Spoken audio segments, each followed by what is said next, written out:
परवरदिगारे आलम खालिक़े कायनात रब्बे लम यज़ल व ला यज़ाल ने कुरान मजीद में फरमाया, अल्लाह ने ऐलान किया, इन्नद्दीना इंदल्लाहिल इस्लाम।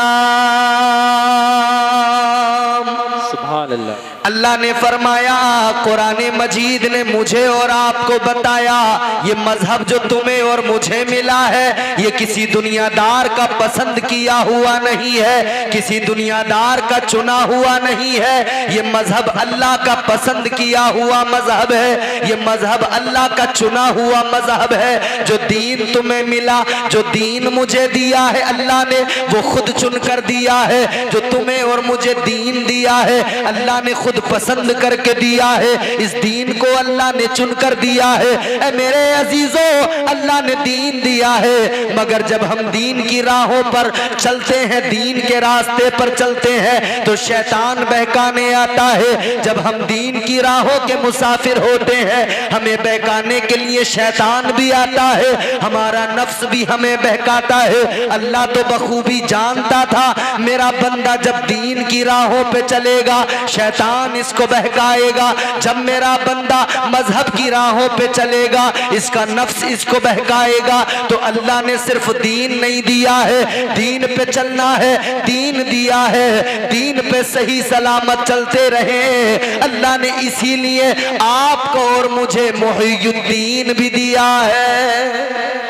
पापा बेशक परवरदिगारे आलम ने दीन दिया, दीन के साथ में तुम्हें और मुझे मोइनुद्दीन भी दिया है। अल्लाह ने दीन दिया है तो दीन पे चलते हुए शैतान न बहकाए, इसीलिए अल्लाह ने कुतुबुद्दीन दिया है। दीन पर चलते हुए शैतान न बहकाए, इसीलिए अल्लाह ने निजामुद्दीन दिया है, इसीलिए अल्लाह ने अलाउद्दीन दिया है, इसीलिए अल्लाह ने फरीदुद्दीन दिया है। अल्लाह का एहसान है, उसने दीन भी दिया है। और दीन की राहों पे चलते हुए शैतान मुझे और आपको नहीं बहकाए, इसीलिए अल्लाह ने हमें और आपको औलिया अता फरमाए। औलिया की जमातें दुनिया भर में बिखर गई, औलिया कराम दुनिया भर में फैल गए। अपने मुल्क को छोड़ा, अपने वतन को छोड़ा, घर बार को छोड़ दिया, अपने अपने घर बार छोड़ के निकल गए, मजहब व मसलक की खिदमत के लिए निकले। आकाए कायनात, फखरे मौजूदात, ताजदारे मदीना, वालिए कौनैन सल्लल्लाहु ताला अलैहि वसल्लम की मोहब्बत की खातिर निकले। याद रखना मेरे अजीजों, अगर हिंदुस्तान की सरजमीन पर मोइनुद्दीन अजमेरी आए, ख्वाजा गरीब नवाज आए, तो यहाँ पर आए इसलिए नहीं आए कि हुकूमत करना है, इसलिए आए कि आका के दीन का परचम बुलंद करना है। बाबा नारे तकबीर, नारे रिसालत, नारे गौसियत, मसलके आला हजरत। समझ रहे बात? अल्लाह ने औलिया कराम की जिम्मेदारियां मुकर्रर की। माइक बहुत अच्छा है, अल्लाह सलामत रखे। थोड़ी सी इको जरा सी जो महसूस हो थोड़ा अच्छा लगे। अल्लाह ताला ने दीन दिया तो औलिया कराम की जमातें हमारे आपके दरमियान पूरी दुनिया में फैल गई। किस लिए? कि हम और आप भटक न जाएं, शैतान हमें गुमराह न कर दे। क्या पैगाम दिया इन्होंने? सरकारे गरीब नवाज का पैगाम क्या था? हिंदुस्तान में आए तो ये क्या था? कुफरिस्तान था। कोई भी अल्लाह का नाम लेने वाला नहीं था, अल्लाह अल्लाह करने वाला कोई भी नहीं था, कलमा पढ़ने वाला कोई भी नहीं, आका का नाम लेने वाला कोई नहीं, ला इलाहा इल्लल्लाह कहने वाला कोई नहीं, मुहम्मदुर रसूलुल्लाह की सदाएं बुलंद करने वाला कोई नहीं। अल्लाह ने चुना, हुजूर ने हुक्म दिया, मोइनुद्दीन हिंदुस्तान चले जाओ। सरकारे अजमेर हजरत ख्वाजा मोइनुद्दीन चिश्ती संजरी रहमतुल्लाह ताला अलैह आप हिंदुस्तान में तशरीफ लाए। पैगाम क्या दिया?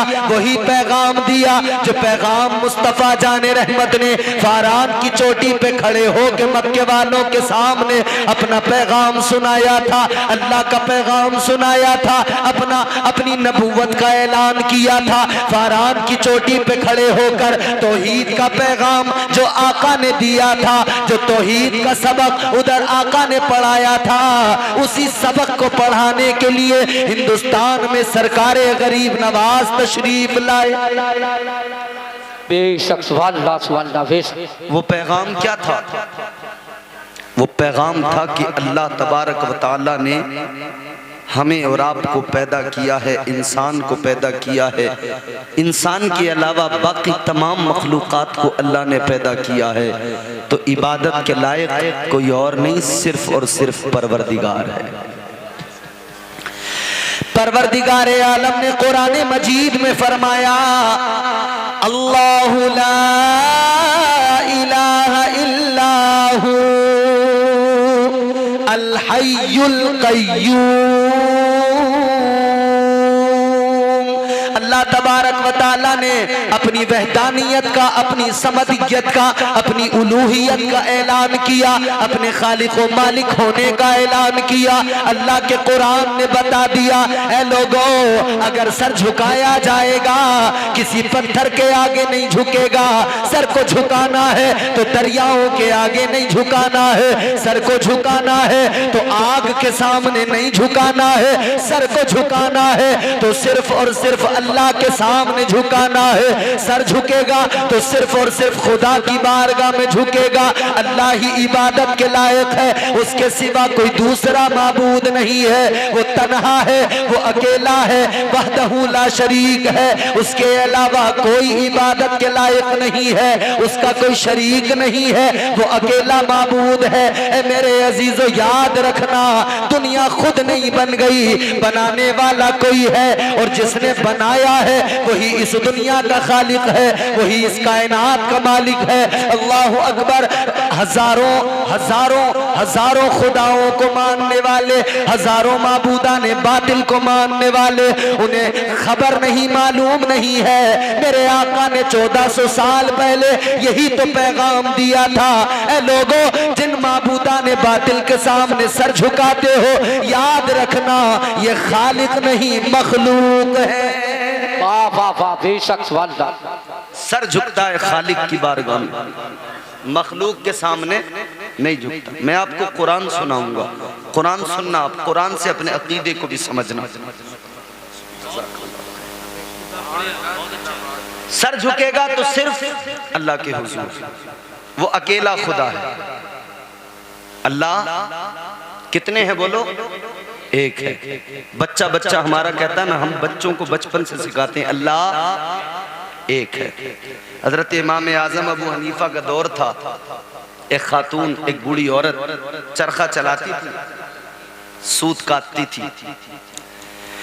इमाम आजम अबू हनीफा, आपके दौर की वो खातून जो चरखा चलाती है, एक मर्तबा इमाम आजम अबू हनीफा की बारगाह में आई कोई सवाल मालूम करने के लिए। हजरत इमाम आजम ने सवाल का जवाब दिया, लेकिन आपने एक सवाल किया। आपने फरमाया, ए खातून, ए बूढ़ी औरत, ये बताओ करती क्या हो? कहने लगी, मैं चरखा चलाती हूँ। आपने फरमाया, ये बताओ अल्लाह एक है? कहने लगी, एक है। अल्लाह वाले ने फरमाया, इमाम आजम अबू हनीफा ने फरमाया, ये बताओ तुमको कैसे मालूम हुआ कि अल्लाह एक है? तुमको कैसे पता लगा? वो खातून कहने लगी, ए अल्लाह वाले, मुझे मेरे चरखे ने बताया कि अल्लाह एक है। किसने बताया? आदमी कोशिश करे, कायनात की हर शय गवाही देगी कि अल्लाह एक। इंसान फकत कोशिश करे, जरा सी गौर खौस करे, अपने आज़ाए बदन देखो, अपने आप पर नजर डालो, तुम्हारा वजूद कहेगा अल्लाह। इमाम आजम अबू हनीफा ने फरमाया, ए खातून, ये बता, तू कहती है अल्लाह एक है, तुझे कैसे पता लगा अल्लाह एक है? कहने लगी, मुझे मेरे चरखे ने बताया अल्लाह एक है। जिंदाबाद। फरमाया कैसे? इमाम आजम अबू हनीफा ने 2 सवाल किए थे उस खातून से। पहला सवाल था कि ये बता अल्लाह है? उसने कहा है। कहा तुझे कैसे पता लगा? कहने लगी, मुझे मेरे चरखे ने बताया अल्लाह है। दूसरा सवाल ये था कि अल्लाह एक है या एक से ज्यादा। कहने लगी एक का कैसे पता लगा? कहने लगी मेरे चरखे ने बताया। इमाम आज़म अबू हनीफा ने फरमाया अच्छा दोनों बातों को जरा एक्सप्लेन करके बता, जरा मुझे समझा तो सही। अल्लाह एक है तेरे चरखे ने बताया, अल्लाह है तेरे चरखे ने बताया, कैसे बताया? कहने लगी इमाम आज़म अबू हनीफा सुनो, गौर से सुनो, मेरा चरखा मुझे बताता है कि अल्लाह है। मेरे चरखे ने बताया, कैसे बताया? कहने लगी ये मेरा चरखा है, अगर इसे मैं चलाऊं तो चलता है, ना चलाऊं ना चलेगा। अगर इसे चलाऊंगी चलेगा, अगर नहीं चलाऊंगी तो यूं ही रखा रहेगा। कहने लगी ये कायनात भी है, ये कायनात भी एक चरखे की तरह है, इस कायनात का निजाम भी एक चरखे की तरह चलता है। तो जब कायनात है, इसका निजाम चल रहा है, तो फिर जाहिर है खुद नहीं चल रहा बल्कि इसे चलाने वाला भी मौजूद है। कहने लगी अगर मैं चरखा न चलाऊं, चरखा नहीं चलेगा, तो फिर जब अल्लाह इस कायनात का निजाम नहीं चलाए तो निजाम कैसे चलेगा? चल रहा है तो मतलब साफ है चलाने वाला भी मौजूद है, और चलाने वाला जो है उसी जात को हम अपना माबूद कहते हैं। ए शख्स वाला जिंदाबाद, कायनात के चरखे को चला रहा है वही खुदा है। तो आपने फरमाया अच्छा ये बता, अल्लाह तू कहती है एक है, कहती है मेरे चरखे ने बताया, तो बता कैसे तेरे चरखे ने बताया कि अल्लाह एक है? कहने लगी ये बात भी मुझे मेरे चरखे से मालूम हुई, मुझे मेरे चरखे ने बताया कि अल्लाह एक है। कहने लगे कैसे? उस खातून ने बताया ये मेरा चरखा है, जब मैं चलाती हूँ, मैं अकेली बैठ के चरखा भी चलाती हूँ, एक हाथ से सूत भी पकड़ती हूँ, बराबर ये हाथ भी चलता है, ये हाथ भी चलता है, चरखा बराबर चलता रहता है, धागा तैयार होके निकलता रहता है। कहने लगी इसी चरखे को अगर दो लोग बैठ के चलाने लगे, एक चरखे को चलाए दूसरा सूत को पकड़े, तो फिर गड़बड़ हो जाएगी, कभी चरखा तेज चल जाएगा, कभी धागा ठीक नहीं बनेगा, इसलिए कि दोनों का काम मैच नहीं हो पाएगा, उस चरखे की स्पीड मैच नहीं होगी। कभी चरखा तेज चल गया तो धागा हल्का बन जाएगा, चरखा स्लो चल गया, अगर चरखे की चाल कम हो गई तो फिर धागा बहुत मोटा बनने लगेगा। कहने लगी ये मेरा चरखा है, दो लोग बैठकर चलाए, चरखा सलीके से नहीं चलता तो ये कायनात है, एक से ज्यादा खुदा चलाए तो कायनात का निजाम कैसे चल सकता है? कायनात का निजाम अपनी जगह पर बराबर चल रहा है तो पता लगता है कि अल्लाह एक है, इसीलिए ये कायनात का चरखा बराबर चल रहा है। जिंदाबाद, बेशक सुभान बेशक जिंदाबाद। तो कायनात का चरखा बराबर चल रहा है, मतलब एक चलाने वाला है। एक से ज्यादा चलाने वाले होते तो दिक्कत आती, फिर दिक्कत आती कि नहीं आती? एक खुदा कहता कि सूरज इधर से निकालना है, दूसरा खुदा कहता नहीं आज इधर से नहीं, आज इधर से मगरिब से निकालना। तो खुदाओं में आपस में इख्तिलाफ हो जाता है। भाई घर में बाप बेटे में इख्तिलाफ हो जाता है, भाई भाई में इख्तिलाफ हो जाता है, मियाँ बीवी में इख्तिलाफ हो जाता है, शौहर कुछ कहता है बीवी कुछ कहती है, अब्बा कुछ कहते हैं बेटा कुछ कहता है। अब्बा कहते हैं अब की बार खेत में जो है मटर बोनी है, तो बेटा कहता है नहीं धान ही लगाने। इख्तिलाफ हो जाता है ना। याद रखना मेरे अजीजों, एक घर के अंदर एक घर का निजाम दो लोग चलाए तो बराबर नहीं चलता है। बाप कुछ और कहता है, बेटे की मर्जी कुछ और होती है। एक घर बनता है, घर की इमारत तैयार होती है, बाप का नक्शा अलग, बेटे का नक्शा अलग, बीवी का नक्शा अलग, शोहर का नक्शा अलग। फिर कहीं खराबी हो जाए ना तो एक दूसरे पर क्लेम करते रहते हैं, एक दूसरे पे उसका जुर्म का जो डाल देते हैं, इन्होंने खराब करवा दिया, यहाँ मेरी मंशा तो ऐसे करनी थी।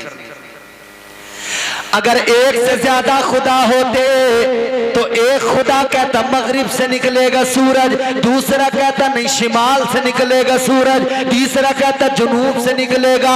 एक से ज्यादा खुदा होते तो फिर ये इख्तिलाफ भी होता। एक तरफ से सूरज निकलता है यानी मशरिक से निकलता है, मगरिब में डूब जाता है। ये दलील है कि अल्लाह एक है। बाबा बेशक, जिंदाबाद जिंदाबाद, सुभान अल्लाह बेशक। कायनात की एक एक चीज पे नजर डालो, हर चीज गवाही देगी अल्लाह एक, अल्लाह एक है। ये पैगाम मुस्तफ़ा करीम ने 1400 साल पहले फारान की चोटी पे खड़े होकर अहले मक्का को सुनाया था। यही पैगाम लेकर हिंदुस्तान की सरजमीन पर ख्वाजा गरीब नवाज तशरीफ लाए थे। बेशक, सुभान अल्लाह। अल्लाहु ला इलाहा इल्लाहु, अल्लाह के सिवा इबादत के लायक कोई नहीं। अल हय्युल क़य्यूम, वो जिंदा भी है और कायम भी है और कायम रखने वाला भी है। जिंदा कैसा? अल्लाह ने यहां पर सबसे पहले क्या फरमाया? अल हय्यु, हई का मानी होता है जिंदा। परवरदिगारे आलम हमेशा से है, हमेशा रहेगा। अल्लाह तबारक व तआला की शान ये, हम तमाम उसके बंदे कहते हैं गर्दिश में कहा उसके मुकद्दर का सितारा, हो जिसको मयस्सर तेरी रहमत का सहारा। तन्हा है अकेला है तू, यकता है अहद है, गैरत तेरी करती नहीं शिरकत को गवारा। हक ये है कि तुझ बिन कोई माबूद नहीं है तेरे सिवा कौन मददगार हमारा। अल्लाह जिंदा है, हमेशा से हमेशा रहेगा। ऐसा जिंदा जो जिंदगियां देता है, ऐसा जिंदा जो जिंदगी की खैरात बांटता है, हमेशा से है, हमेशा रहेगा। और कायम ऐसा जो कायम रखता भी है, कायम ऐसा जो दूसरों को, बंदों को, अपनी मखलूकात को कायम रखता है। अल्लाह अकबर। गौर करो मेरे अजीजों, यही पैगाम गरीब नवाज सरकार ने हिंदुस्तान में दिया। आका ने फरमाया ए मोइनुद्दीन जाओ, हिंदुस्तान चले जाओ, हिंदुस्तान में जाकर इस्लाम फैलाना है, दीन का काम करना है, इस्लाम के परचम को बुलंद करना है। सरकारे गरीब नवाज चले। अल्लाह अकबर। अब जरा गौर करना, हम तो कहते हैं ख्वाजा गरीब नवाज हिंदुस्तान आए, 90 लाख लोगों को कलमा पढ़ा दिया, बड़ी आसानी से कह दिया करते हैं। लेकिन मैंने आपने कभी सोचा है ये सफर कैसा सफर था? ये कैसा सफर था? इतना आसान नहीं था हिंदुस्तान में आना, इतना आसान नहीं था यहाँ पे इस्लाम को फैलाना। ऐ मेरे अजीजों, आज हमारे यहाँ मुल्क के अंदर हालात जो हैं मैं भी जानता हूँ, आप भी जानते हो, मगर गौर करो आज के बड़े बड़े अमीर लोग भी डरते हैं, कहते हैं माहौल अच्छा नहीं है। सोच समझ के बोला जाए, कहते हैं माहौल अच्छा नहीं है, जरा हिसाब से रहने की जरूरत है, जरा सलीके से रहने की जरूरत है, लफ्जों पे कंट्रोल करके बोलो। मैं तकरीर करने बैठ जाऊं, अगर किसी ऐसे इलाके में जहां पर अक्सरियत ना हो, अकलियत हो, तो लोग कहते हैं हजरत जरा जबान पे कंट्रोल रख के बोलना। अगर हमारे नईम अख्तर साहब कहीं पर नात पढ़ने लगे तो लोग कहते हैं मौलाना नईम भाई जरा ऐसे पढ़ना, माहौल खराब ना हो जाए, मजमे में कोई इंतशार ना हो जाए, ऐसी कोई बात ना करना। तो लोग डरा करते हैं, कहते हैं माहौल साजगार नहीं था, माहौल साजगार नहीं है। ऐ मेरे अजीजों, आज इतनी बड़ी तादाद है, इतनी बड़ी तादाद के बाद में अगर मुस्तफा की अजमत की बात आए, हम खामोश बैठ के कहते हैं माहौल अच्छा नहीं है। लेकिन सुनो सुनो, जब गरीब नवाज हिंदुस्तान में आए, मुझे बता कौन सा अच्छा माहौल था। जब गरीब नवाज आए, मुझे बता कौन सी तुम्हारी मेरी तादाद थी, कौन कलमा पढ़ने वाला था। गरीब नवाज आ रहे थे तो अकेले आ रहे थे,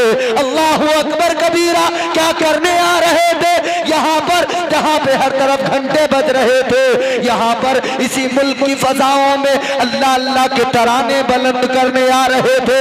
इसी फजाओं के अंदर अल्लाह के नाम की सदाओं को बुलंद करने आ रहे थे। सरकारे गरीब नवाज आए, हमने बड़ा आसान समझ लिया आना। अल्लाह अकबर, जरा सफर पढ़ के देखो। सरकारे गरीब नवाज का हुक्म मदीने वाले ने दिया था। सरकारे गरीब नवाज चल पड़े, आका का हुक्म मिला है, मस्ती में झूमते हुए आ रहे हैं। इस्लाम का काम करना है, आका के हुक्म पे अमल करना है, इस्लाम की तालीम को आम करना है, इस्लाम की तबलीग करना है। अल्लाह अकबर, मगर गौर करो, ज़ादे राह कुछ भी नहीं है, साजो सामान कुछ भी नहीं है। हम यहाँ से किसी दूसरे मुल्क जाए, दूसरे मुल्क की छोड़ो, अपने मुल्क के अंदर किसी दूसरे सूबे में जाए, अपने मुल्क के अंदर किसी दूसरे शहर में जाए, तैयारी से निकला करते हैं। खाने पीने की चीजें भी साथ होती है, पहनने के कपड़े भी साथ होते हैं। वाह गरीब नवाज, तेरी अजमत को सलाम। सरकारे गरीब नवाज चले हैं, साजो सामान नहीं है तो बस मुस्तफा का फरमान है। चल पड़े मेरे अजीजों, और चलते चलते रास्ते में जब भूख लगी तो सब्र किया, जब प्यास लगी तो सब्र किया। कहीं पानी का चश्मा मिला, कोई दरिया मिला तो पानी पी लिया, प्यास बुझा ली। अगर कहीं भूख लगी, खाने को कुछ नहीं है, दरख्तों के पत्तों को चबा लिया। भूखे रह रहे के सफर किया है। गरीब नवाज सफर कर रहे हैं। कैसा सफर है मेरे अजीजों, सरकारे अजमेर आ रहे हैं, हिंदुस्तान की सरजमीन पे आ रहे हैं। चलते चलते पैरों में छाले पड़ गए, पैर जख्मी हो गए। अल्लाह अकबर, पैरों में छाले पड़े, मगर फिर भी आशिक रुकता नहीं है, फिर भी दीवाना रुकता नहीं है। इसलिए कि दीवाना दीवानगी में चलता है। और दीवानगी क्या होती है, दीवानगी को मालूम करना है तो दीवानों की कैफियत भी जरा समझो। दीवानगी को समझना है तो दीवानों की जिंदगी जरा देखो। आज अजमेर जाने वाले बहुत हैं, आज दरगाह पे हाजिर होने वाले बहुत हैं। दरगाह पे जाने वालों, दरगाह पे जाना बड़ी अच्छी बात है, अजमेर में फातिहा पढ़ना बड़ी अच्छी बात है, बारगाह गरीब नवाज में जाना बड़ी अच्छी बात है। मगर इतना याद रखना, बारगाह गरीब नवाज में जाओ तो सिर्फ इतना न करना कि वहां से जरा सी शीरनी लेके आ गए। दरबारे गरीब नवाज में जाना तो इतना न करना कि खिलौने लेके आ गए। दरबारे गरीब नवाज में जाना तो सिर्फ इतना न करना एक अंगूठी खरीद के ले आए। दरबारे गरीब नवाज में जाना तो इतना न करना जरा सा सामान लेके आ गए। अरे दरबारे गरीब नवाज में जाने वालों, वहां जाते हो तो वहां से ख्वाजा की सीरत लेके आओ। नारे तकबीर, नारे रिसालत, ख्वाजा का हिंदुस्तान, भारत का मुसलमान, हजरत मौलाना इम्तियाज बरकाती साहब किबला, नारे तकबीर, जिंदाबाद जिंदाबाद, हक बात है। अजमेर तो गए मगर सिर्फ जरा सी शीरनी लेके आए। शीरनी लाए, पड़ोस में लोगों को बांट दी, कहा हम अजमेर गए थे। अजमेर जाने वाले, तू अजमेर गया था, ख्वाजा गरीब नवाज की लिखी कोई किताब लेके आता, तुझे ख्वाजा गरीब नवाज का मिशन मालूम हो जाता, ख्वाजा गरीब नवाज का तुझे जिंदगी कैसे गुजरी वो तरीका मालूम हो जाता।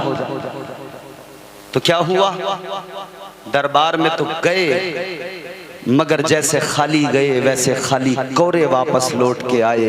यही तो वजह है बारगाह गरीब नवाज में आना जाना था, मगर फिर भी ऐसा हुआ कि न जाने कितने लोग बहक गए, गुमराह हो गए, रास्ते से भटक गए। किस लिए? इसलिए कि वो सिर्फ दरबार तक जाते थे, वो सिर्फ ख्वाजा की बारगाह में हाजिरी लगाते थे। कभी ख्वाजा गरीब नवाज की जिंदगी को नहीं समझा उन्होंने, कभी ख्वाजा गरीब नवाज की सीरत को उन्होंने पढ़ के नहीं देखा था। वलियों से प्यार करने वालों, वलियों की कब्रों पे हाजिरी देना बाइस बरकत है, मगर उनकी जिंदगियों से सबक हासिल करना ये असल इस्लाम है, ये असल दीन है।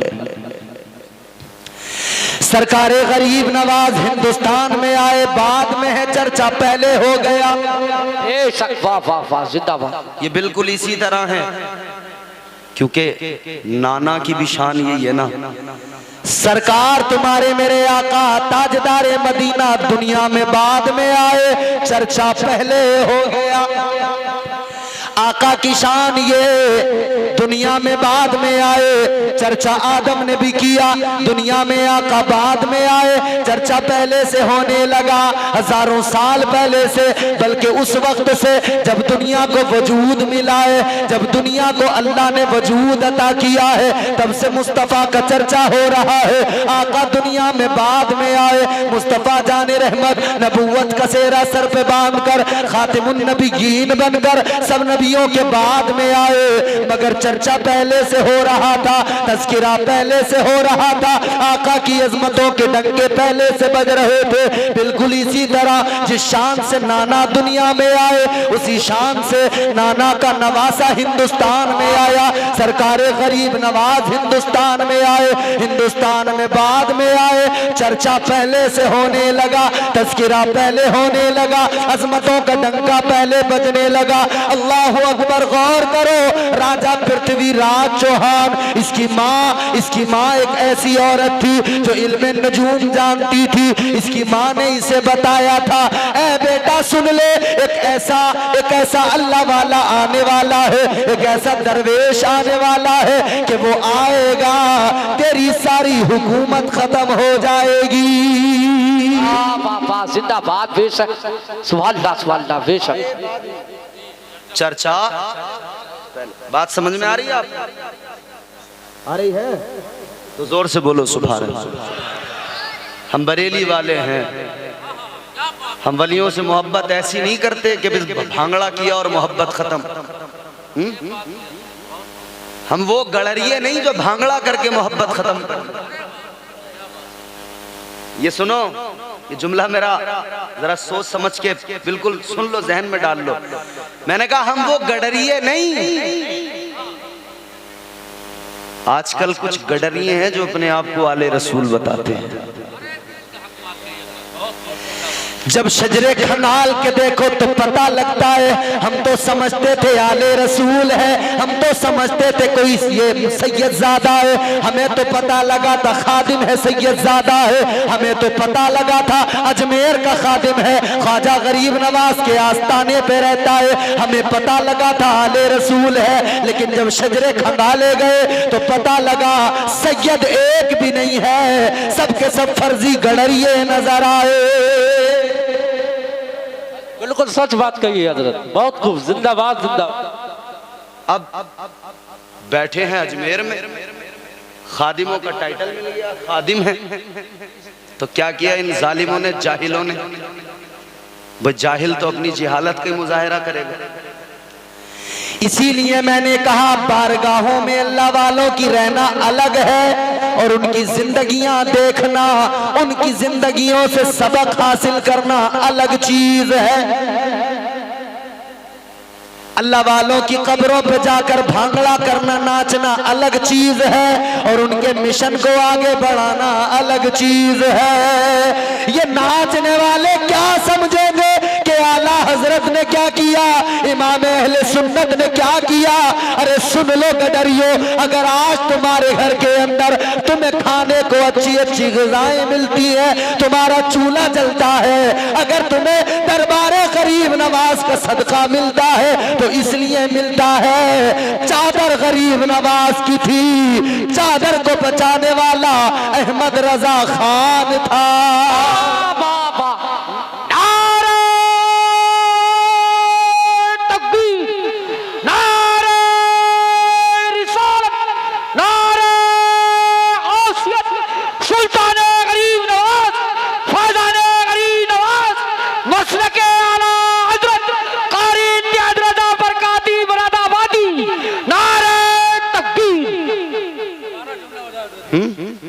ये जाहिल दाढ़ी मुंडाने वाले कहते हैं हम आले रसूल हैं, ख्वाजा गरीब नवाज के खादिम हैं।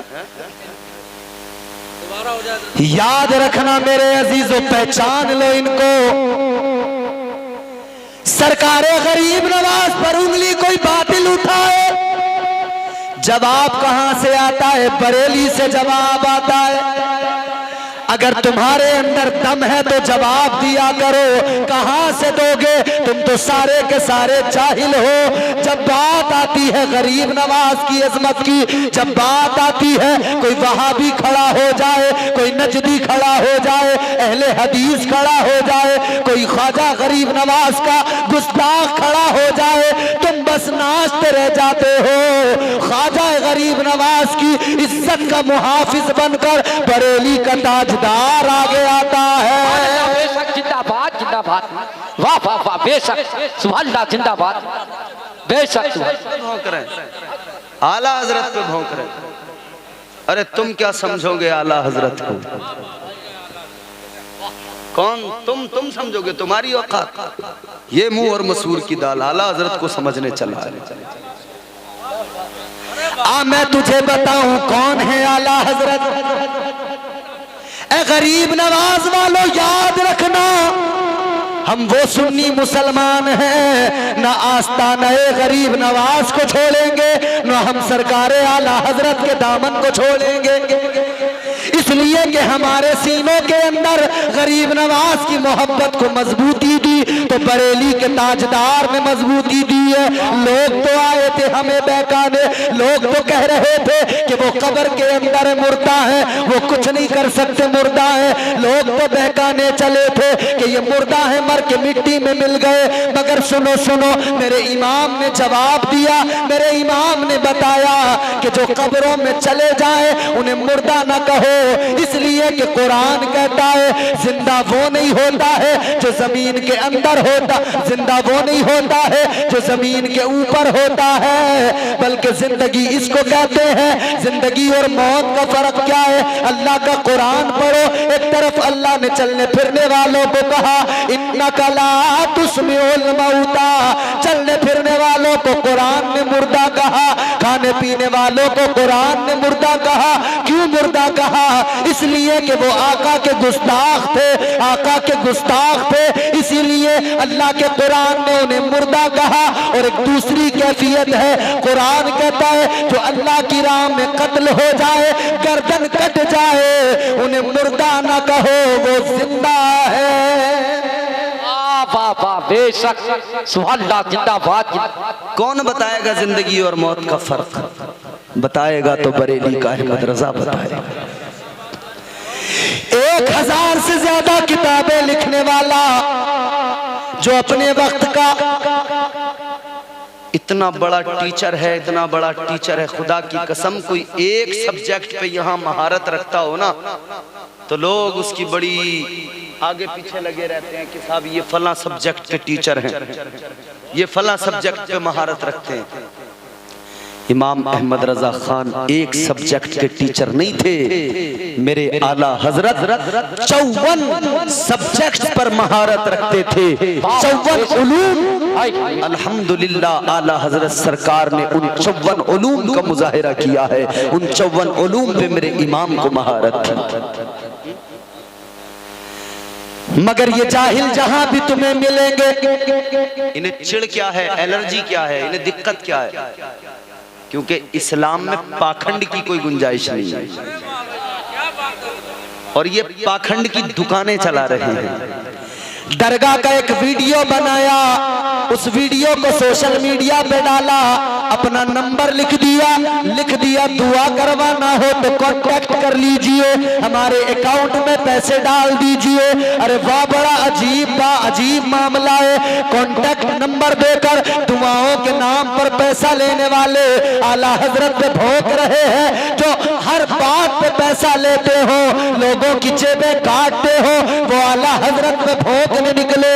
आओ सुन्नियों, मैं बताता हूँ, पाखंड की इस्लाम में इजाजत नहीं, पाखंड की इस्लाम में गुंजाइश नहीं, और पाखंड को मेरे रजा ने गवारा नहीं किया, बरेली के ताजदार ने गवारा नहीं किया। यही बरेली है, इसी बरेली का महल्ला सौदा गिरान है, इसी महल्ला सौदा गिरान में एक कोई जादूगर आया है, एक कोई पाखंडी आया है, वो एक धागे से 5 किलो पानी उठा रहा है, एक धागे से उठा रहा है, वहां पर लोगों की भीड़ लग गई, मजमा लग गया देखने वालों का।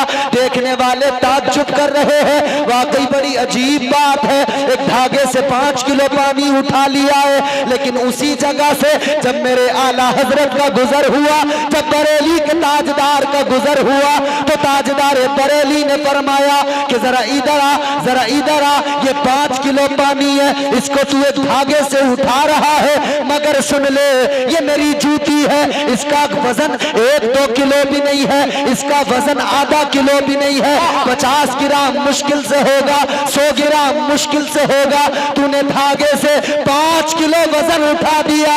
अगर तू वाकई दम रखता है तो ले अहमद रजा की जूती को उठा के दिखा दे। जिंदाबाद, नारे तकबीर, नारे रिसालत, नारे आसियत, मसलके आला हजरत सुल्तान गरीब नवाज, सुल्तान गरीब नवाज, सैयद अकबर साहब या हुजूर, सैयद अकबर साहब या हुजूर, कारी इम्तियाज रजा बरकाती मुरादाबादी, नारे तकबीर, सुभान अल्लाह। मेरे इमाम ने फरमाया कि जूती है, 50 ग्राम इसका वजन होगा, उठा के दिखा। बरेली की तारीख गवाह है, जादूगर ने पूरा जादू आजमाया, जादूगर ने पूरा जोर लगाया, जूती उठाना तो बड़ी बात नहीं है, उस जूती को हिला भी नहीं पाया। जब जब जिस दौर में पाखंड ने जन्म लिया, उस पाखंड का सर कुचलने के लिए अल्लाह ने किसी न किसी को भेज दिया। इस सदी के अंदर जितने पाखंडी आए, उनका सर कुचलने के लिए अल्लाह ने अहमद रजा को पैदा कर दिया।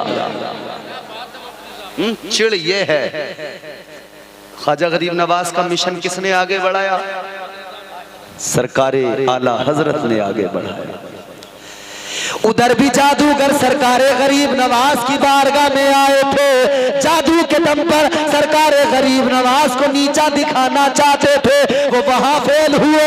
इधर बरेली में भी जादूगर आया, अहमद रजा मेरे तुम्हारे इमाम ने आला हजरत ने फरमाया ले मेरी जूती हिला के दिखा। जूती न हिल सकी तो कदमों पे गिर गया, कहने लगा ए बरेली के रजा, ए आला हजरत मुझे पता लग गया, आला हजरत के पैर की जूती का जब ये आलम है तो आला हजरत का आलम क्या होगा।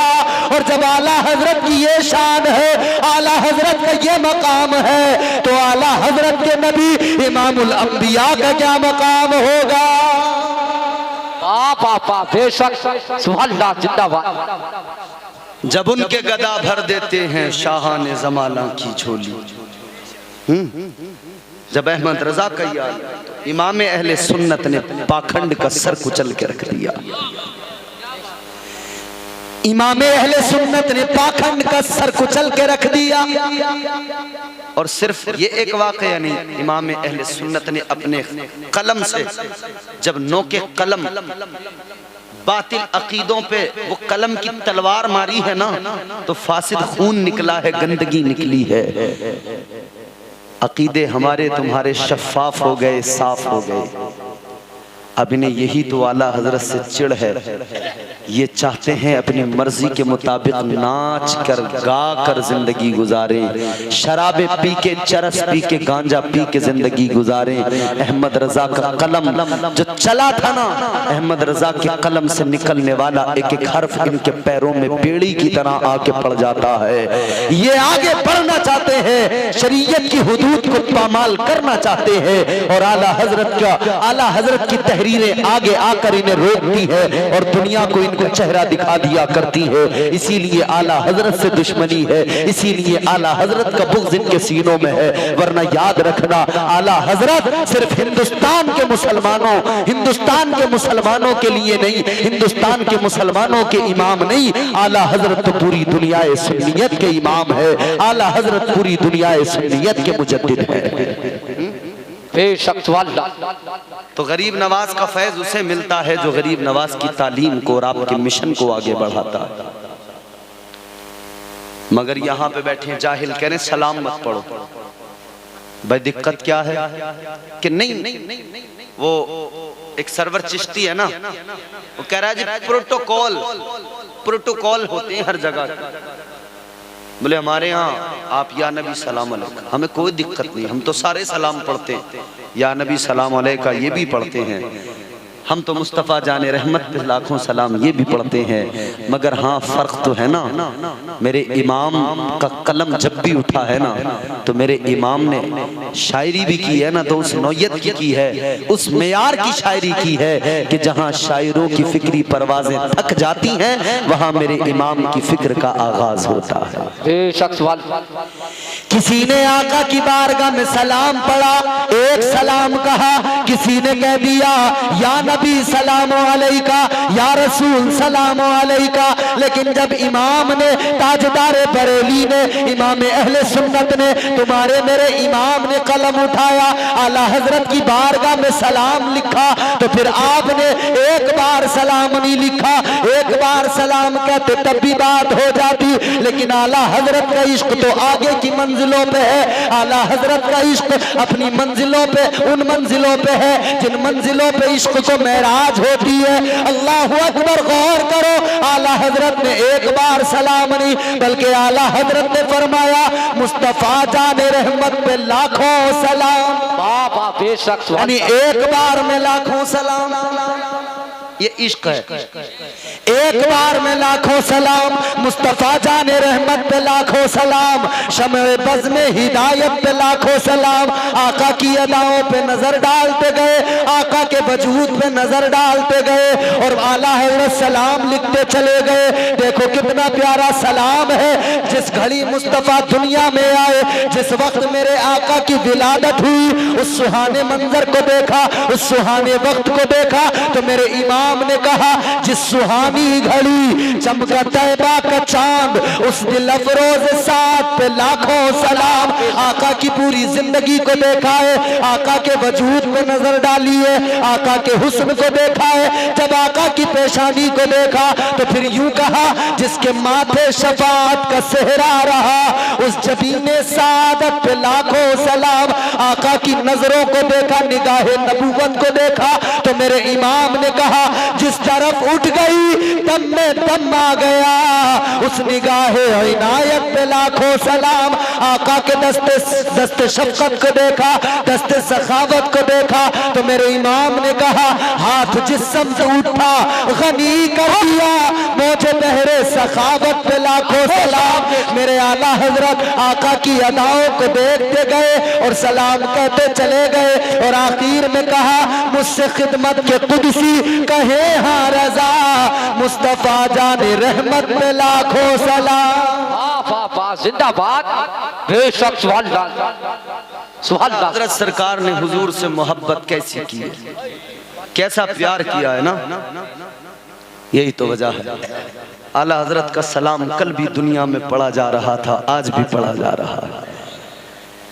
और हम तो हुजूर की मोहब्बत और हुजूर से आला हजरत सरकार की मोहब्बत देख के बस यही कहते हैं, तेरे नाम के सहारे या रसूल अल्लाह, तेरे नाम के सहारे मेरा नाम चल रहा है, तेरे नाम के सहारे मेरा नाम चल रहा है, तेरा नाम ले रहा हूँ, तेरा नाम ले रहा हूँ, मेरा काम चल रहा है।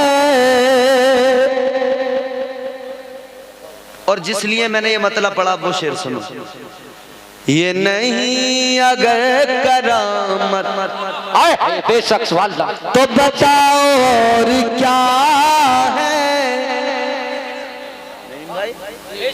ये नहीं अगर करामत तो बताओ और क्या है, जहां जाओ आला हज़रत, जहां जाओ आला हज़रत का सलाम चल रहा।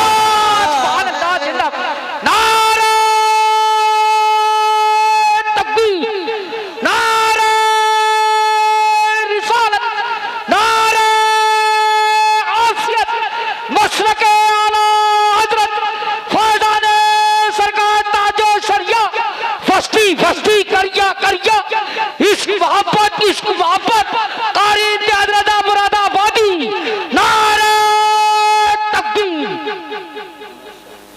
बड़ी मेहनत कर रहे हैं। तुम भी इनके साथ थोड़ी सी मेहनत किया करो। अल्लाह ताला आपको सलामत रखे। बात समझ में आ रही है आपको? तो मैं कह रहा हूं कि आला हजरत सरकार ने सरकारे गरीब नवाज से मोहब्बत भी की और उनके मिशन को जिंदा रखा, आगे बढ़ाया।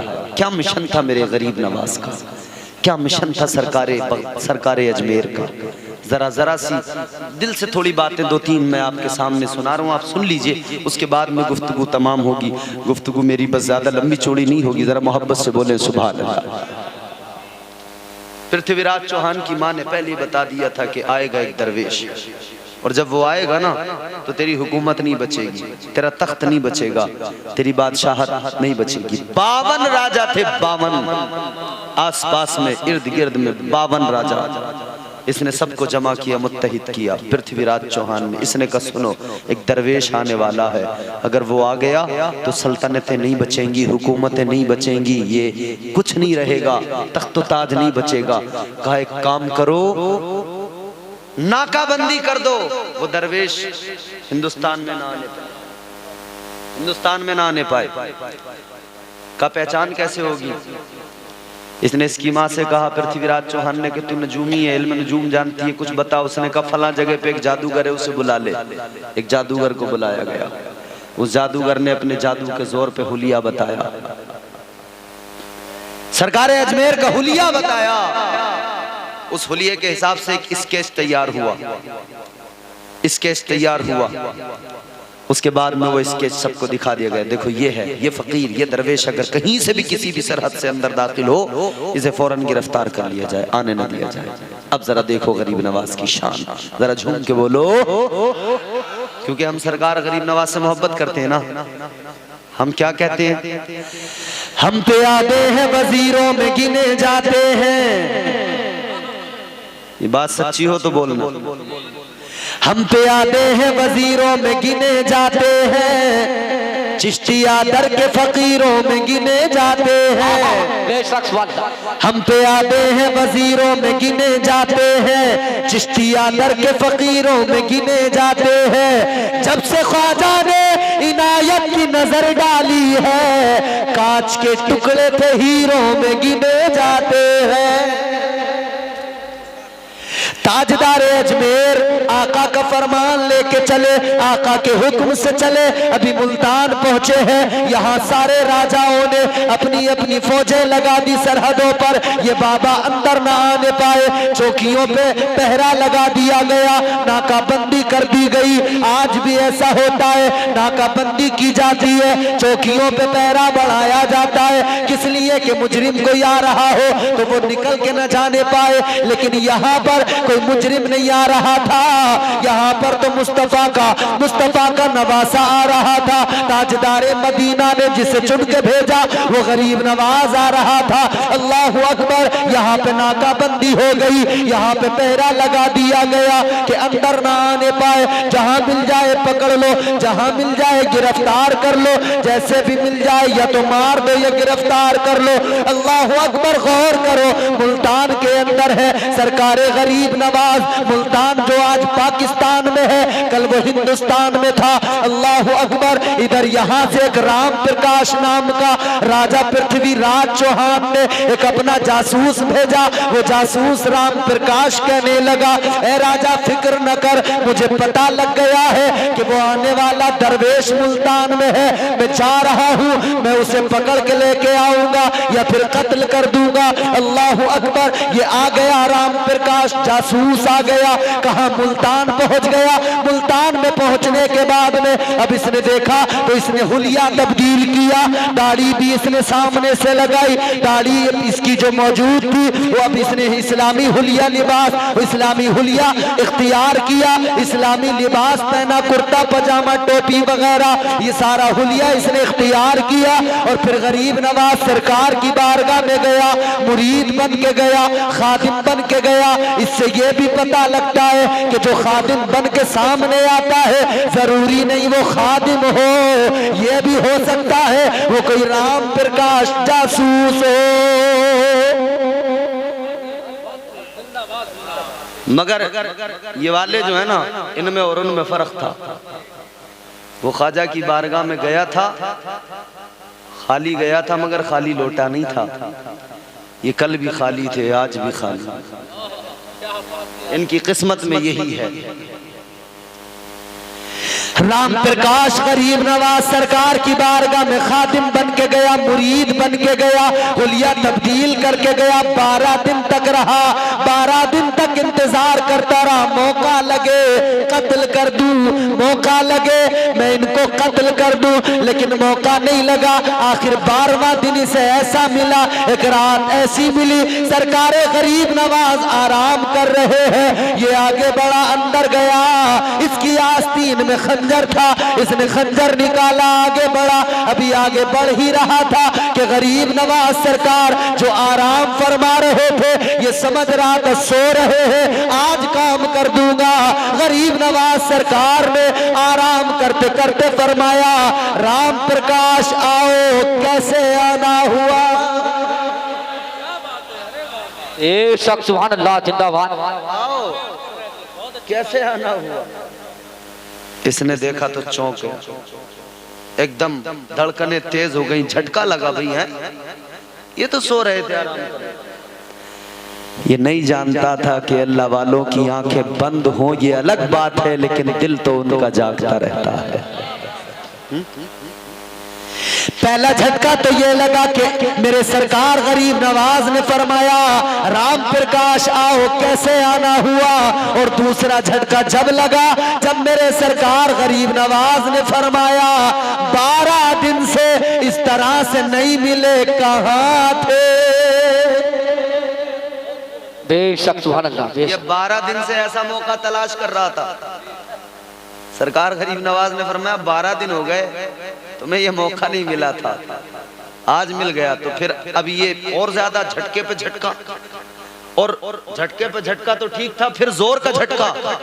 फिर तीसरा जो झटका लगा वो सुनो। सरकारे गरीब नवाज ने फरमाया, ए राम प्रकाश सुनो सुनो, अब आ गए हो तो जो करने आए हो वो काम अपना कर लो। इतना सुना तो जोर का झटका लगा, अपना खंजर फेंक दिया, कदमों पे सर डाल के बोला, मैंने बड़े बड़े जादूगर देखे, मैंने बड़े बड़े सौतेबाज देखे, मगर मैंने आज तक ऐसा कोई नहीं देखा। जादूगरों के जादू होते हैं, मगर तुम्हारे एक एक लफ्ज में सदाकत है, सच्चाई है। कदमों पे सर रख के बोला, ए गरीब नवाज, जब तुम्हारी ये शान है तो तुम्हारे नबी आखिरी पैगंबर अल्लाह के महबूब की शान क्या होगी। जिंदाबाद। बेशक सुभान अल्लाह। कदमों में सर रख दिया, कहने लगा मुझे कलमा पढ़ा दो, मुसलमान कर दो। कलमा पढ़ लिया, मुसलमान हो गया। अब नाम मेरे गरीब नवाज ने क्या रखा, नाम रखा जियाउद्दीन। जियाउद्दीन नाम रखा।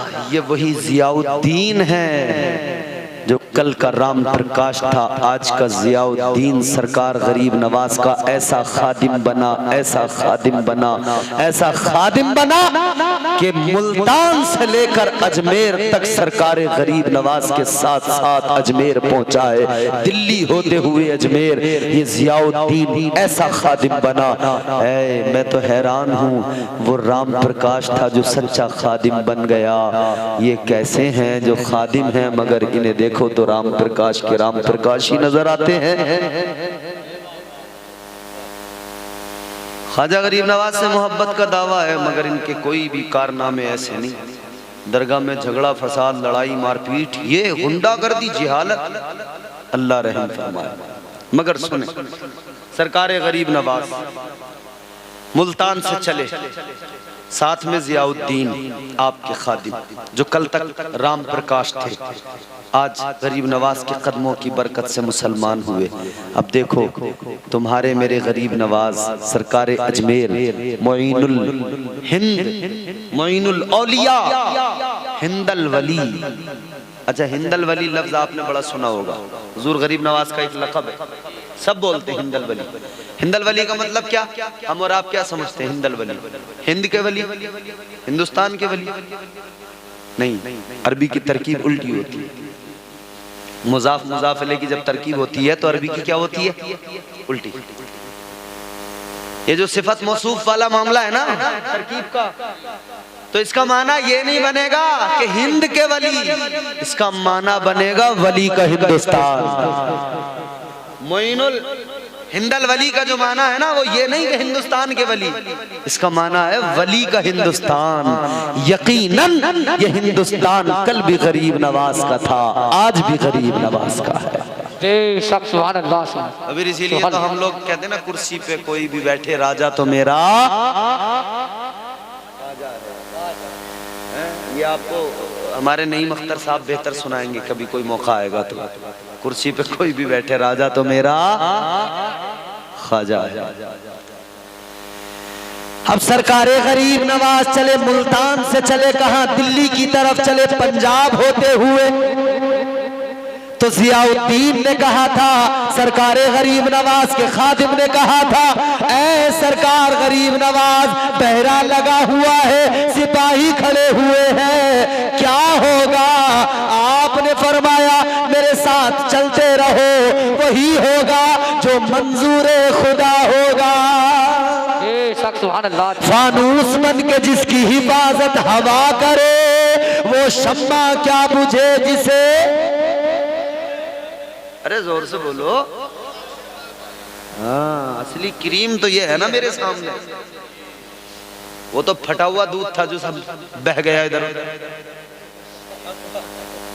दूध जब फट जाता है तो फिर कैसे बहता है इधर उधर को,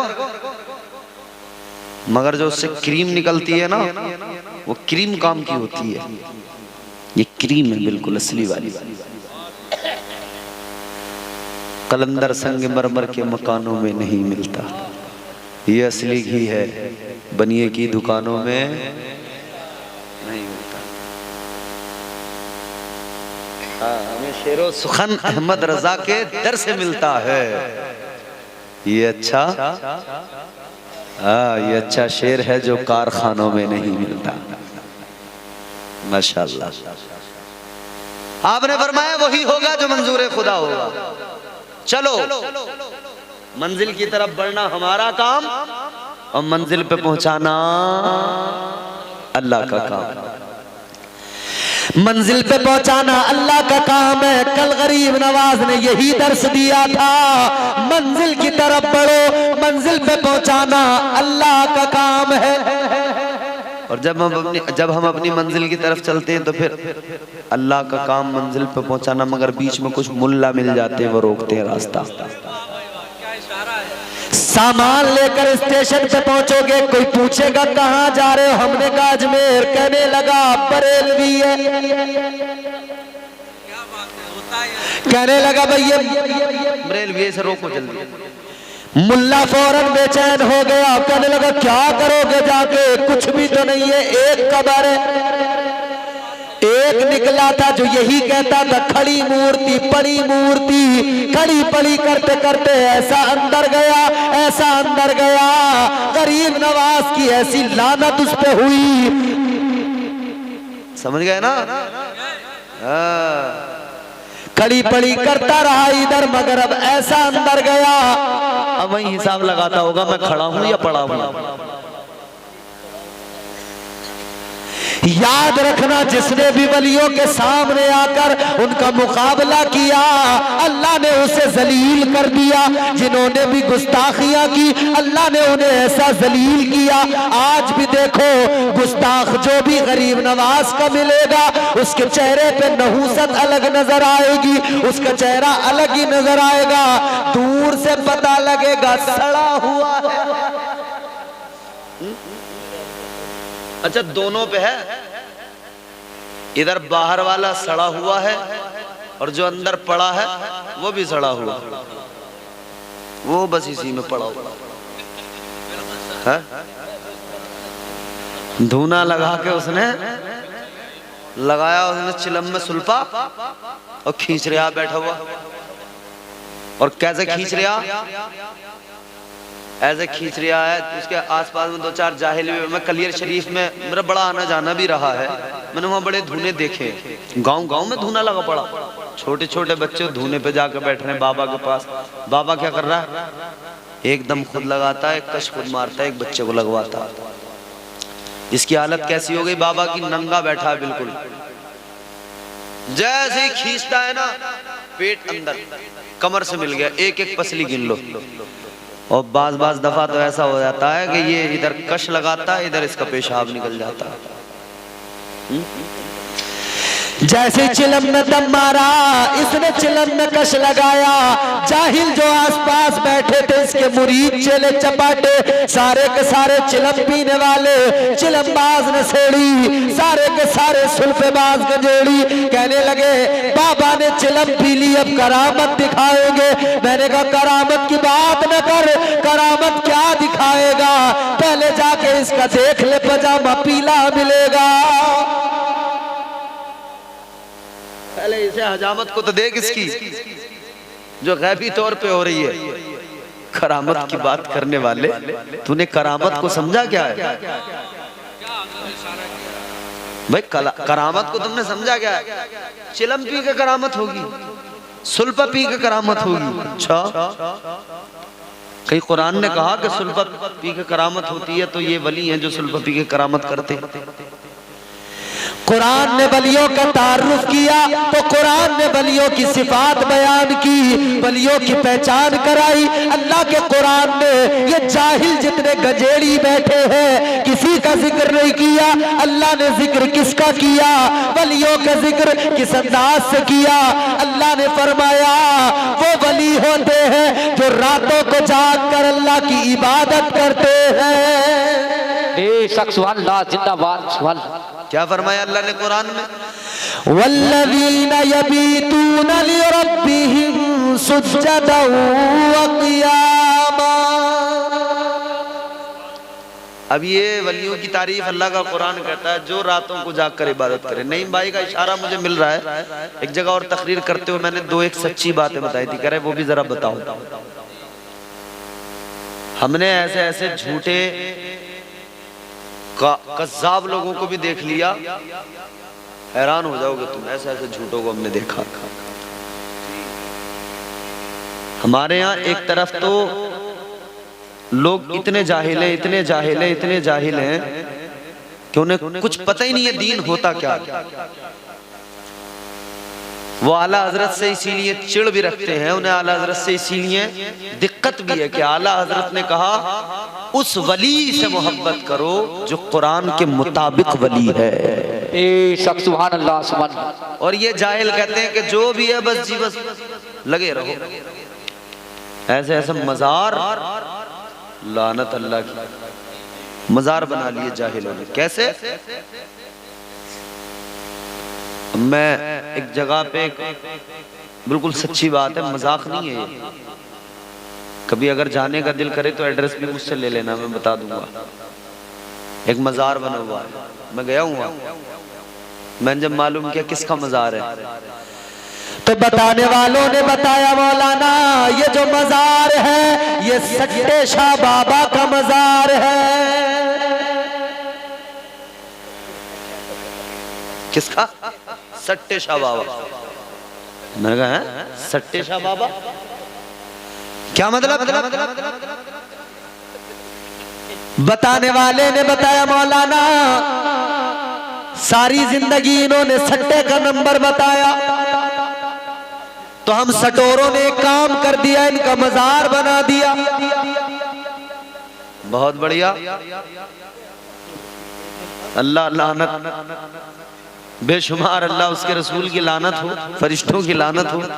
अबे तुमने सटोरे का मजार बना दिया, तुम्हें शर्म नहीं आई, गैरत नहीं आई? और फिर वहां क्या हो रहा है? सट्टे वाला रात को जाकर वहां सो रहा, बच्चों को छोड़ के जा रहा है, औलाद को छोड़ के जा रहा है, रिश्तेदार को छोड़ के जा रहा है, किसी की परवाह नहीं है। रात को जाके मजार में सो रहा है, कह रहा है सट्टे शाह बाबा ख्वाब में रात को नंबर बताएंगे।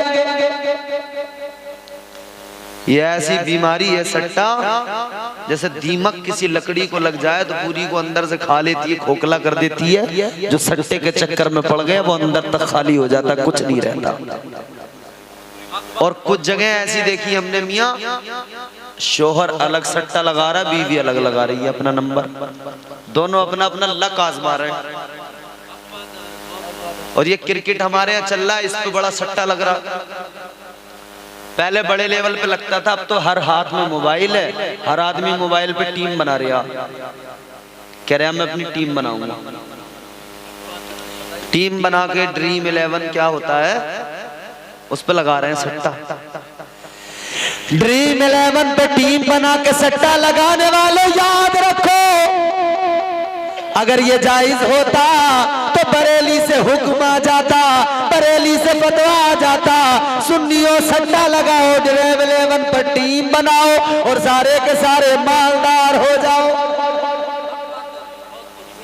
हैं उलमा कहते फिर तो अगर ये जायज होता तो भैया लगाओ। हो सकता था किसी मदरसे में खुल जाता सेंटर, बोले यहाँ बनेगी टीम, तो सबसे पहले हम लगाते ना अगर ये जायज होता तो। नहीं भाई लगाते, हम लगाते कि भाई टीम बना लो। हम तो नहीं बना रहे टीमें, ये उलमा नहीं बना रहे टीमें, मना करने बता रहे यार ये नाजायज और हराम है। मगर नींद दौलत का लालच ऐसा है ना, आदमी हमारे यहाँ ये चाहता है रातों रात करोड़पति बन जाऊं, करना कुछ नहीं पड़े, एक रात में करोड़पति बन जाऊं। तो ये सट्टे का चक्कर है, एक रात में करोड़पति बनना चाहते हैं। बीवी अलग सट्टा लगाती है, शोहर अलग सट्टा लगाता है। एक गांव में इतना सट्टे का जोर था, इतना सट्टे का जोर था, इतना सटोरे थे लोग कि वहाँ के लोग मतलब जो चंद लोग अच्छे होते हैं ना वो परेशान थे यार क्या करें। तो उन्होंने इमाम साहब के पास बैठ के मशवरा किया, इमाम साहब यार कुछ हल निकालो, भी बड़ा माहौल खराब हो गया गांव का, सब सट्टा खेलने लगे। तो इमाम साहब बोले यार जलसा कराते हैं, चलो मौलाना साहब को बुलाएंगे, तकरीर होगी, वो समझाएंगे, लोग समझेंगे। तो उन्होंने कहा ठीक है जलसा करा लो। जलसा कराया, किसी मौलाना को बुलाया, तकरीर के लिए मौलाना बैठे। मौलाना साहब ने तकरीर शुरू की। तो मौलवी लोगों का काम है खराबी बताना, फिर उसके बारे में समझाना। तो मौलाना साहब ने तकरीर करते हुए कहा कि बड़े अफसोस की बात है, मुझे पता लगा है इस गांव के अंदर 99% लोग सट्टा लगाते हैं। जितने भी सट्टे वाले थे एक दूसरे की तरफ को देख के इशारा करके बोले हो गया काम, सुबह का नंबर मिल गया। है? देखो तो इधर तो मौलाना कह रहे हैं बेचारे 99% लोग सट्टा खेल रहे हैं। तो इन्होंने सब ने कहा हो गया काम, मौलाना ने बता दिया नंबर सुबह 99 लगेगा अब सुबह को। ये हाल है। एक मुझे मिल गया था हमारे यहाँ सट्टे वाला, मुझे खबर ही नहीं थी कि ये सट्टे वाला, बड़ी मीठी मीठी बातें कर रहा, हजरत ऐसा हजरत वैसा। मैं हैरान, मैंने कहा इसे इतनी मेरी मोहब्बत, इतनी हमदर्दी कहाँ से आई। और बात करते करते इतना घुमा घुमा के मुझसे बात कर रहा। बाद में मुझे पता लगा कि ये सट्टे के नंबर के चक्कर में लगा हुआ था कि मौलाना कोई नंबर बोले और मैं लगा दूं। अरे मैंने कहा अल्लाह रहम फरमाए, ऐसे ऐसे जालिम मजार बना दिया। क्या सट्टे शाह बाबा। तो बताओ उस मजार पे क्या होगा, सट्टा ही लगेगा। उस मजार पे बैठ के सट्टा ही तो लगाएंगे, ऐसे मजार। एक और मजार है, उसी लाइन में आगे निकल जाओगे तो एक और मजार मिलेगा। जब वहां पे जाके पता करोगे क्या नाम है इनका, तो बताया जाएगा इनका नाम है सिगरेट शाह बाबा। वो सिगरेट वाले, तो उनका पता ये चला कि वो टुन रहते थे, बिल्कुल लगाते थे लंबा वाला खींच के दम, और लगवाते भी थे। तो अल्लाह रहम फरमाए। ए लोगों याद रखना, हम सट्टे शाह बाबा के मानने वाले नहीं, हम किसी सिगरेट शाह के मानने वाले नहीं, हम मानने वाले गरीब नवाज के हैं, जिस गरीब नवाज ने हमें बताया है। ए लोगों कोई भी वक्त आ जाए मुस्तफा के दीन पे अमल करते रहना, शरीयत से कभी बगावत नहीं करना। सुभान अल्लाह, सुभान अल्लाह, बेशक जिंदाबाद। अब मैं आखिरी बात बयान कर रहा हूँ और गुफ्तगू भी मेरी वक्त चुके काफी हो गया है?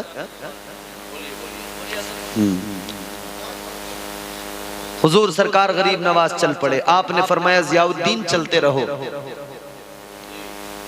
हमारा खुदा हमारा मुहाफिज है, फिक्र ना करो। अल्लाह अकबर। आगे चले, साथ में खादिम जियाउद्दीन सरकार गरीब नवाज दिल्ली की तरफ पहुंचे। रास्तों से गुजरते चले गए, चौकियों से गुजरते चले गए, पहरा लगा हुआ है।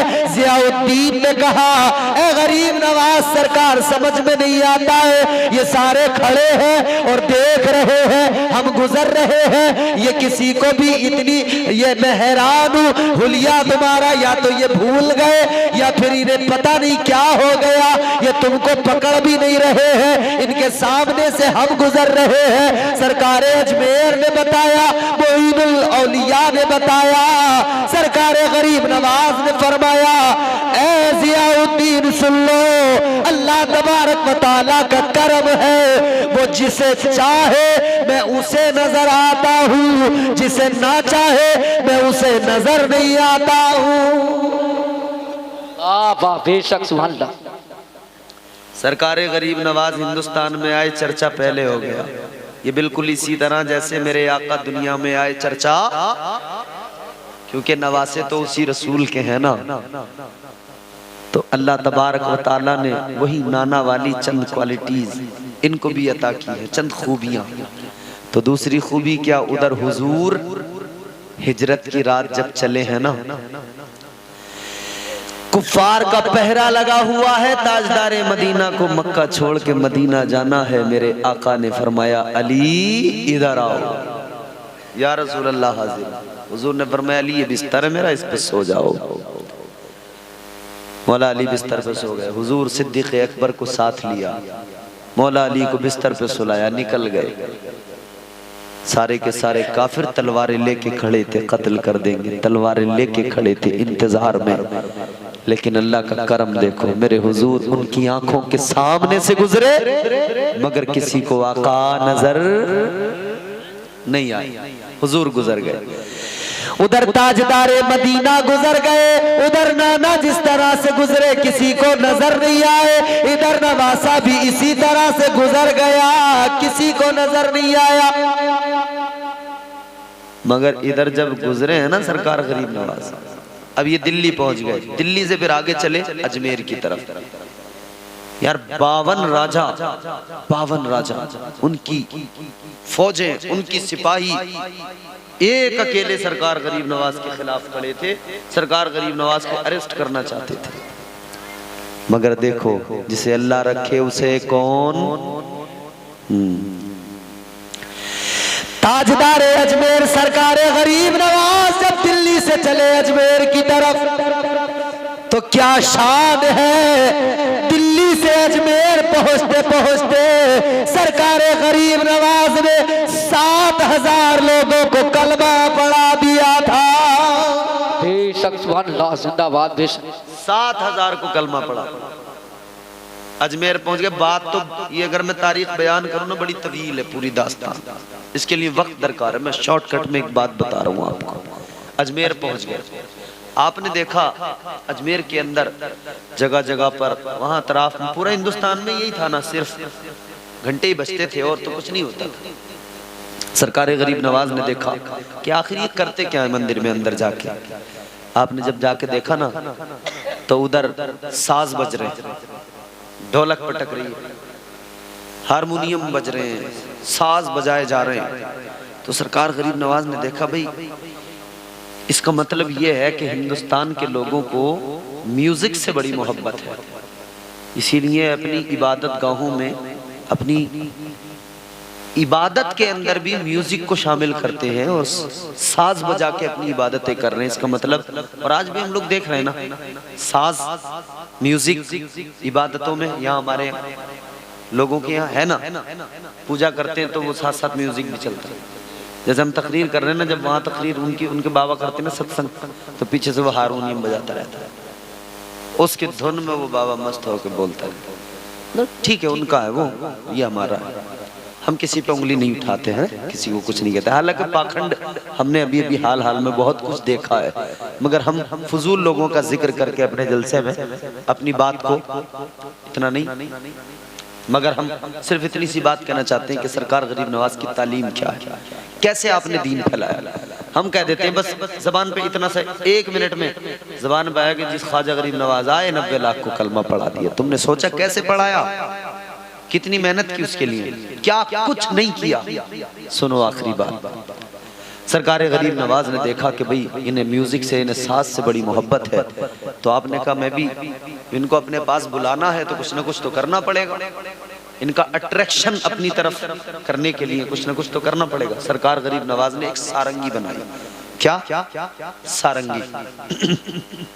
ये सारंगी क्या है? सारंगी दर हकीकत जिसने भी इजाद की ना, बनाने वाले ने बनाई, तो उसने ये इस तरह से बनाई कि इंसान अपने वजूद को देखे। इंसान का सर यूं गोल होता है, फिर वजूद उसका नीचे लंबा होता है, फिर यहाँ ये होंठ हैं, 2 तार हैं, जब ये तार छेड़े जाते हैं तो फिर अंदर से सुर निकलते हैं। तो उसने फिर इसी तरह से ऊपर से गोल बनाई, नीचे को लंबी बनाई, सारंगी बनाई, और उसका नाम रखा सरअंगी। सरअंगी उसे उर्फ़ आम में कर दिया सारंगी। सारंगी सरकार गरीब नवाज ने बनाई, और बनाने के बाद में फजर की नमाज पढ़ी और अपनी कुटिया के आगे, अपनी झोपड़ी के आगे बैठ गए और सारंगी को बजाना शुरू कर दिया। क्या शान, कैसे बजाई, सुनोगे? सरकार गरीब नवाज एक साज बजाया आपने, क्या है? एक हमारे यहाँ हमारे एक आलिम दीन है, वो तो पूरा बिल्कुल बड़े खूबसूरत अंदाज में लोग मगन हो जाते हैं, वो उसी तरह से बिल्कुल बयान करते हैं ना, जब इस वाक़े को बयान करते हैं वो इसको बड़े अच्छे अंदाज में सुनाते हैं। एक तसव्वुर है, हम लोग सिर्फ एक ख्याल, एक तसव्वुर, एक इश्क की कैफियत आपके सामने रखते हैं। सरकार गरीब नवाज सारंगी बजा रहे हैं, लोगों को अपनी तरफ बुला रहे हैं। क्या साज है, क्या धुन है।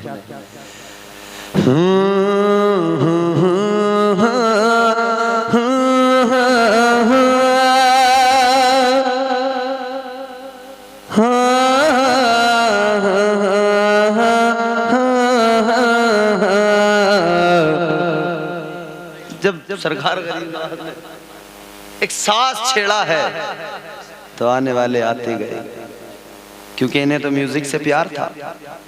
और जब सरकार गरीब नवाज ने कोई धुन छेड़ी हो तो आने वाले आए, बैठ गए। 1 से 2, 2 से 4, 4 से 8, 8 से 10 तादाद बढ़ती गई। सरकार गरीब नवाज ने थोड़ी देर धुन बजाई, उसके बाद में सारंगी उठा कर रख दी। लोग कहने लगे बाबा जरा और भी सुना दो।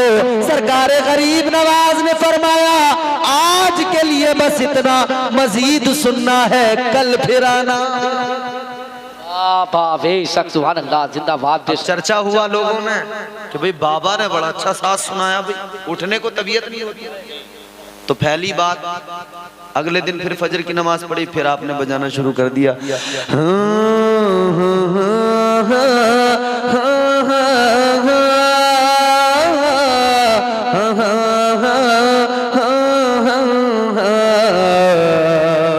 इधर साज बजा, अंदर आने वाले आते गए, बैठते गए, आते गए, बैठते गए, आते गए, बैठते गए। मेरे अजीजों गौर करो, और ये आप देखें कि इस्लाम फैलाया किस तरह से। अल्लाह अल्लाह किए जाने से अल्लाह न मिले, यही बरेली है। इस बरेली से जो आवाज बुलंद हुई है ना, सरकार गरीब नवाज की शान बयान की है, तो क्या कहा गया? ख्वाजाए हिंद वो दरबार है आला तेरा, ख्वाजाए हिंद वो दरबार है आला तेरा, कभी महरूम नहीं मांगने वाला तेरा। इसीलिए तो हम कहते हैं अल्लाह अल्लाह किए जाने से अल्लाह ना मिले, अल्लाह वाले हैं जो अल्लाह से मिला देते हैं। सरकारे गरीब नवाज ने दूसरे दिन भी बजाई, लोग आए, लोगों ने जब दूसरे दिन सुनी झूम गए, मस्त हो गए। अब सरकार गरीब नवाज ने जब बंद करके रखा, कहने लगे और बजाओ। आपने फरमाया और सुनना है तो कल आना। दिन गुजरते गए, सारंगी बजती गई, लोग आते गए। एक दिन लोगों का हुजूम लग गया और सरकारे गरीब नवाज फजर की नमाज पढ़कर अंदर ही हैं, बाहर निकल कर नहीं आए। जब बहुत वक्त हुआ तो एक शख्स दरवाजे पे गया, कहने लगा ए बाबा दरवेश कलंदर, तुम्हारे आशिक आए हैं, तुम्हारी कला को सुनने वाले आए हैं, तुम जो साज बजाते हो उस साज को सुनने वाले आए हैं। अब रहा नहीं जाता, तुम्हारा साज सुने बगैर रुका नहीं जाता। ए बाबा सुनो, रोज सुबह को हम इबादत करने, पूजा करने जाते थे, अपनी मंदिरों में जाते थे, मगर अब देख लो हमारे मंदिर सूने हो गए, तुम्हारी कुटिया आबाद हो गई। इसलिए कि जो साज तुम बजाते हो वो साज हमारे दिल में घर कर लेता है। ए बाबा जरा बजाओ। बाबा ने अंदर से निकल के कहा, ए लोगों आज मैं ऐसे नहीं बजाऊंगा। सरकारे गरीब नवाज ने फरमाया अगर सुनना है तो जो मैं कहूंगा वो करना पड़ेगा। जो मैं कहूंगा वो, इन्होंने कहा बिल्कुल जो करवाओ करवा लो, मगर वो साथ सुने बगैर हम रह नहीं सकते, जो भी करवाना है करवा लो। तो सरकार गरीब नवाज ने फरमाया ठीक है। लोगों को अपने साथ लिए, कहा मेरे साथ चलो। सारे लोगों को अपने साथ लिया, नासागर पर पहुंचे। सरकारे गरीब नवाज ने फरमाया जो मैं करूं वो तुम करो। का ठीक है। इधर सरकारे गरीब नवाज ने वुजू किया, इधर ये सारे के सारे गैर मुस्लिम इन्होंने भी वुजू कर लिया। अब इन्होंने कहा कि अब तो ये भी कर लिया, अब सुनाओ। कहा भी और भी बाकी है। कहा क्या? सरकारे गरीब नवाज ने कहा सफे लगाओ, कतार बना के खड़े हो जाओ। सफ बन गई। आपने कहा जैसे मैं करूं वैसे करना। सरकारे गरीब नवाज आगे खड़े हुए, हाथों को उठाया और यूं कहा अल्लाहु अकबर। हाथ बांध लिए, नमाज की नीयत कर ली। इधर पीछे इन्होंने भी अल्लाहु अकबर का हाथ बांध लिए। सना पढ़ी सरकार गरीब नवाज ने, सूरह फातिहा पढ़ी, उसके बाद में सूरत मिलाई, फिर रुकू किया, ये भी सारे रुकू में चले गए। फिर आपने सजदे में सर रखा, ये भी सारे पीछे पीछे सजदे में चले गए। जब सजदे में सर रखा तो सरकारे गरीब नवाज ने अल्लाह की बारगाह में रो के कहा ऐ परवरदिगार, इन्हें यहाँ तक लाना, तेरी बारगाह में इनके सरों को झुकाना मेरा काम था, और इन्हें आगे ईमान की दौलत अता करना तेरा काम है। बाबा नारे तकबीर, नारे रिसालत, नारे गौसियत, सुल्ताने गरीब नवाज, फैजाने ख्वाजा गरीब नवाज, मसलके आला हजरत फैजाने सरकार मुफ्ती आजम हिंद, फैजाने सरकार ताजे शरिया, नारे तकबीर। सारे के सारे सजदे की हालत में थे। दिल की दुनिया बदल गई, दिल में ईमान का नूर आ गया। एक सजदे से सर उठा के बोला बाबा इधर सजदे में वो लुत्फ आ रहा है, इस सजदे में वो मजा आ रहा है कि अगर इसी सजदे की हालत में तू वो साज बजा दे हम तो सारी दुनिया को भूल जाएं। तो फिर कहा था उन्होंने सजदा करके बाबा ये बता वो साज कौन सा है जो तू बजाता है, जो धुन तू बजाता है, कभी वो अल्फाज की शक्ल में भी तो जबान पे ला, कभी उसे अल्फाज का जामा पहना, कभी उसे पढ़कर भी तो सुना। तो फिर सरकारे गरीब नवाज ने कहा मैं पढ़ूं और तुम भी मेरे साथ पढ़ो। फिर आपने पढ़वाया ला इलाहा इल्लल्लाह हो, ला इलाहा इल्लल्लाह। सारे मिलके पढ़ो ला इलाहा इल्लल्लाह हो, ला इलाहा इल्लल्लाह, ला इलाहा इल्लल्लाह हो, ला इलाहा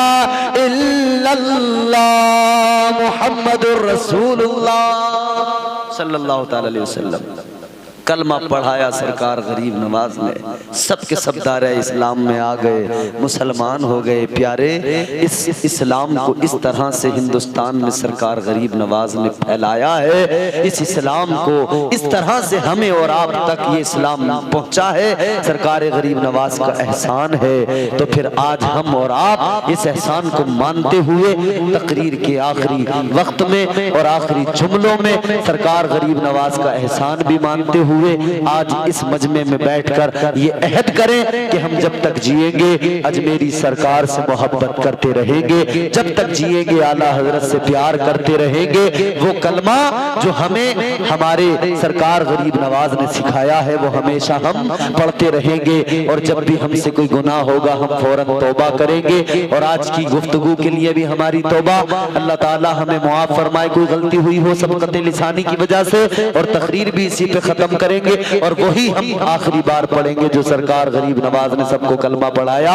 पढ़िए, ला इलाहा इल्लल्लाह हो, ला इलाहा इल्लल्लाह, ला इलाहा। ये जिक्र जो है ना, इस जिक्र को जिक्र असबातो नफी भी कहा जाता है। क्यों?